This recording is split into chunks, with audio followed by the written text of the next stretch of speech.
बच्चों, कैसे हैं आप सभी? मुझे आशा है आप सभी अच्छे और प्रसन्न होंगे। चलिए आज हम पढ़ते हैं पाठ 3 आत्मनिर्भरता। करते हैं इस कहानी की शुरुआत। रमेश एक परिश्रमी बालक था।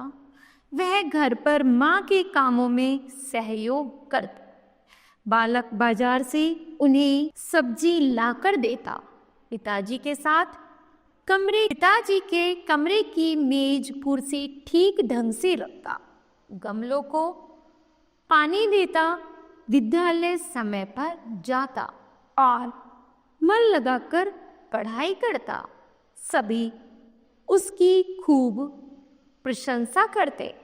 उसकी वेशभूषा भी बड़ी साफ सुथरी और प्रेस की हुई होती। घर व विद्यालय हर स्थान पर उसकी कार्यकुशलता व अच्छे व्यवहार की चर्चा होती। वह कभी जी शब्द लगाए बिना किसी को नहीं पुकारता था। अचानक एक दिन दुर्घटना में रमेश के पिताजी चल बसे। सभी शोक में डूबकर अब घर परिवार का खर्च कैसे चलेगा? रमेश की छोटी बहन और रमेश किस तरह पढ़ पाएंगे? यह चिंता माँ को और अधिक दुख देती थी। रमेश के संगी साथी भी उदास थे क्योंकि वे चाहकर भी उसकी कोई सहायता नहीं कर सकते थे।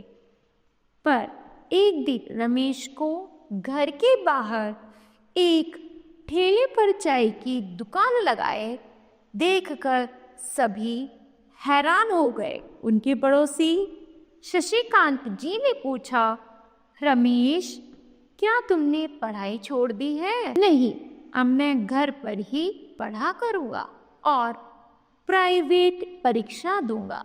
मैं और मेरा परिवार किसी पर बोझ नहीं बनना चाहता, इसलिए मैंने यह चाय बनाने का काम शुरू कर दिया है। मैं अभी इतना बड़ा और पढ़ा लिखा नहीं हूँ कि कोई अच्छी नौकरी कर सको, किंतु परिश्रम तो कर ही सकता हो। शाबाश बेटे, मेहनत करने में कोई बुराई नहीं है।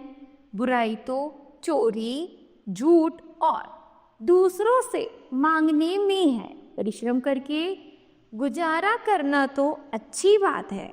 तुम जानते ही होंगे कि हमारे देश के सभी महान लोग अपने परिश्रम पर ही निर्भर रहे हैं। संत कबीर कपड़ा बुनते थे।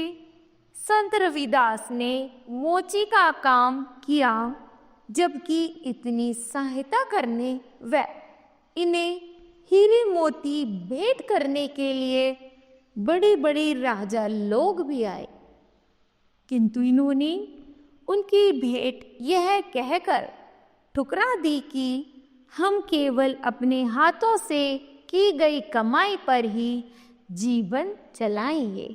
ठीक है? हाँ अंकल, मैं भी यही चाहता हूँ। पढ़ाई पूरी होने पर मैं और कुछ व्यवसाय या नौकरी कर लूँगा, रमेश ने उत्तर दिया।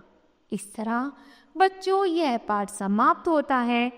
तो बताओ आपको इस कहानी से क्या शिक्षा मिलती है? हमें शिक्षा मिलती है कि हमें हमेशा आत्मनिर्भर होना चाहिए, अर्थात अपने कार्य को स्वयं करना चाहिए और अपने पैरों पर स्वयं खड़े होकर एक नई राह पकड़नी चाहिए। ठीक है?